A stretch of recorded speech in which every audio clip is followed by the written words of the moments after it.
Hello, this is Tessa. For this week's animal, we're using a technique called underpainting. By choosing a single color to create a monochromatic layer, we can add more colors on top while not losing the overall structure and direction of the painting. I choose quinacridone rose for this beginning color. This is a staining color, so it is less likely to lift up when we paint on top of it. It also can act as a good base for the bright red on top of the head, while complementing the green of the body. Since we're just painting the shadows, the green will keep its vibrancy in the lights and get toned down and darkened by the pinks in the shadows. To better avoid the paint lifting up, I dilute it a bit. The thicker the paint, the more likely it is to reactivate on your paper. I start painting the dark areas of my picture, beginning with the tail. Since the dark tip of the tail is right next to the shadow shape of the branch, I paint these two shapes as one. There will be more time in later layers to separate these two areas. I use a broken edge technique to blend out the shadow of the branch.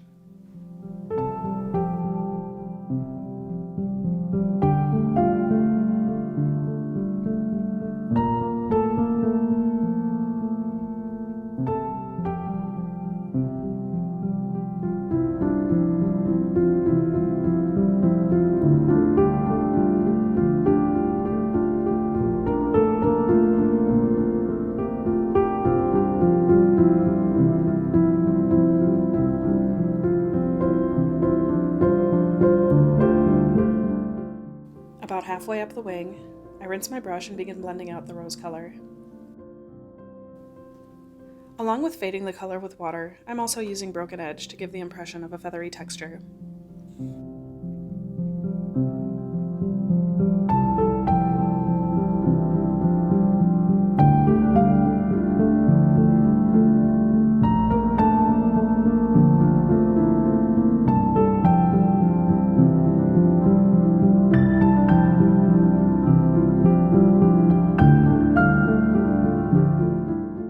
Paint the darks in the beak and eye, and the bright pink at the top of his head. It's very hard to get a smooth blend all the way to the white of the paper, and I don't try to get it perfect. There will be other layers that will help with this, and can cover the hard lines made by the water in this layer.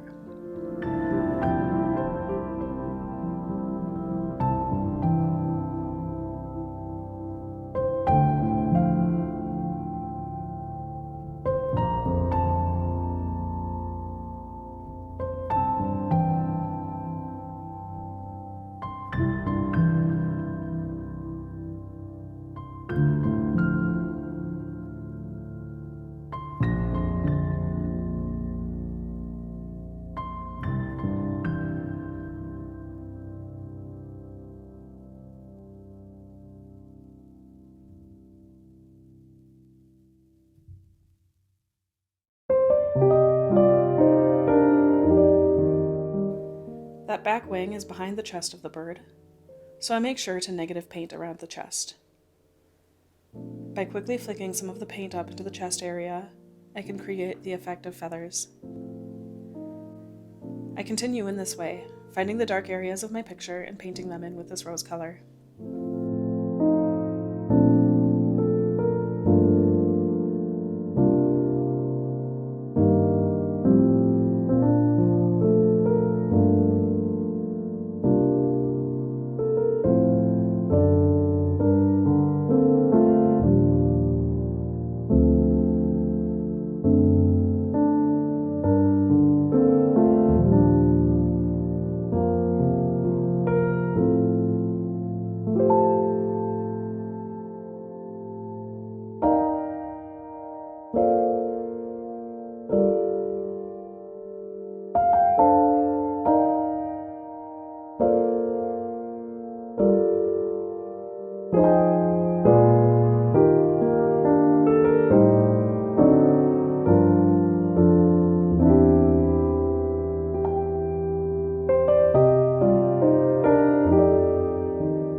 It's time for the first layer of paint, so I make a few watery mixes. One is the same rose used in the underpainting. The next is a bright lime green made with phthalo blue and lemon yellow. The middle green is sap green on its own, and the dark blue-green is phthalo blue mixed with phthalo green.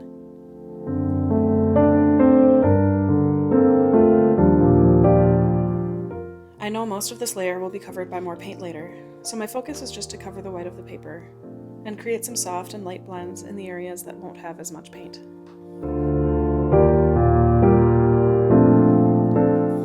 Starting in the body of the bird, I paint with clean water over the beak and face. Then I start to introduce the light green on the chest, the pink for the head, and then alternating for darker greens for the background. I know this is going to dry a lot lighter, so I mix up some violet with my phthalo green to charge in some darker background colors along the outer edge of the painting.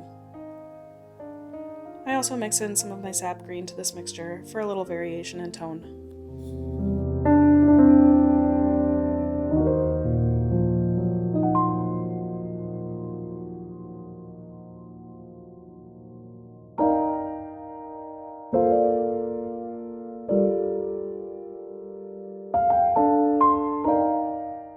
Once this is completely dry, I can add my next layer to the bird.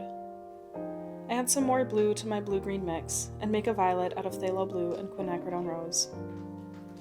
I paint the tip of the tail, skipping the branch and moving on to the main body of the bird.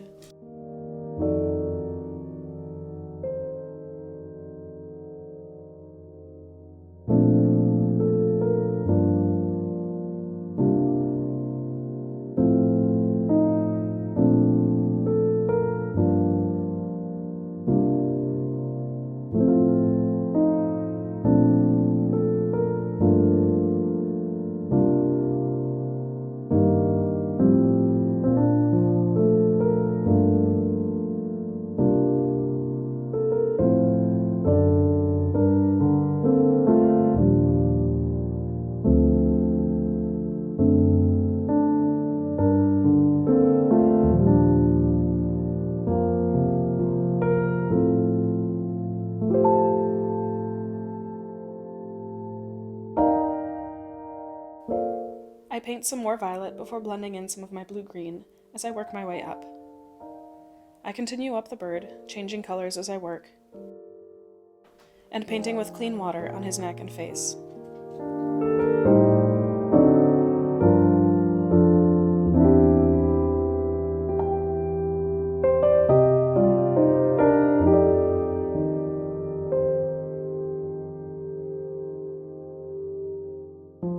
To get that bright red on his crest, I mix in some scarlet red to the puddle of rose paint I already had.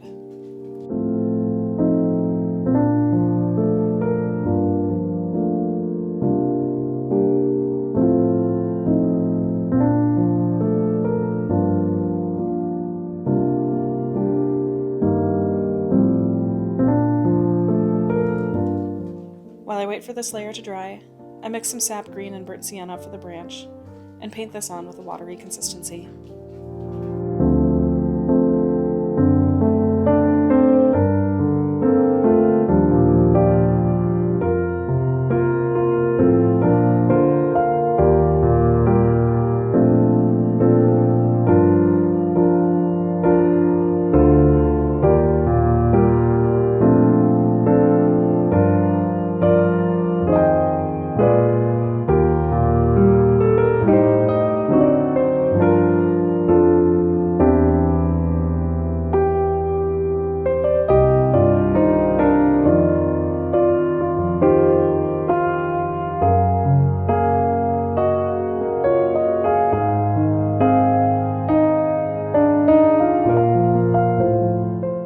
On this next layer, I'm starting to break the bird down into smaller shapes. Painting around the lighter wing feather, I add my blue-green mix to the tail and front wing, blending up with some lighter greens toward the top of the wing. I'm blending out the top of the wing into the chest, but using negative painting and broken line towards his back to suggest his stiffer feathers.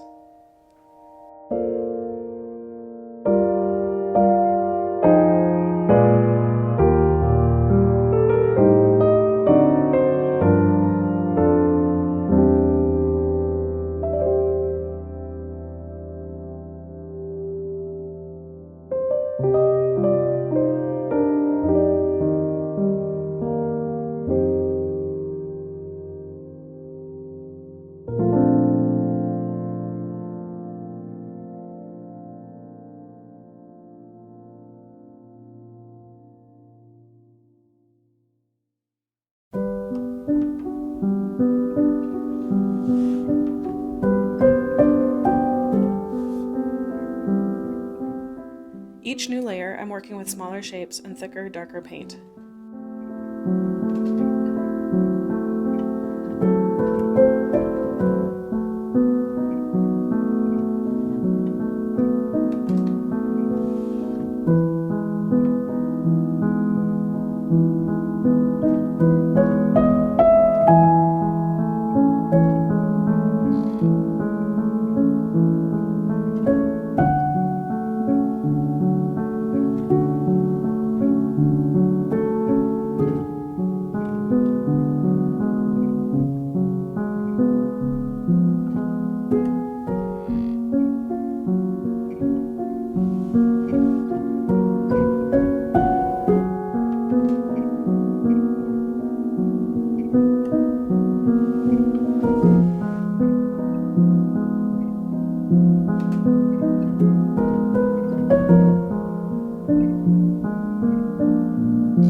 happy with the body of the bird, I finally move on to the details of his face.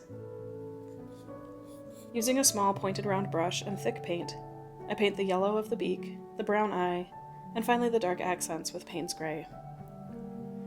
My very last step is to add some white highlights with a small brush and white gouache. With animals that have a small beady eye like this, I like to add a dot or two of highlight to the eye itself, then a thin line between the eye and lower eyelid. This helps separate the dark shapes in the animal's features.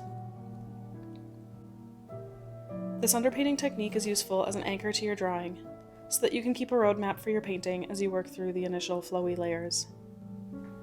It's always fun to experiment with how different color underpaintings can impact the final result. I hope you give it a try. Thank you for watching. I'll see you next time.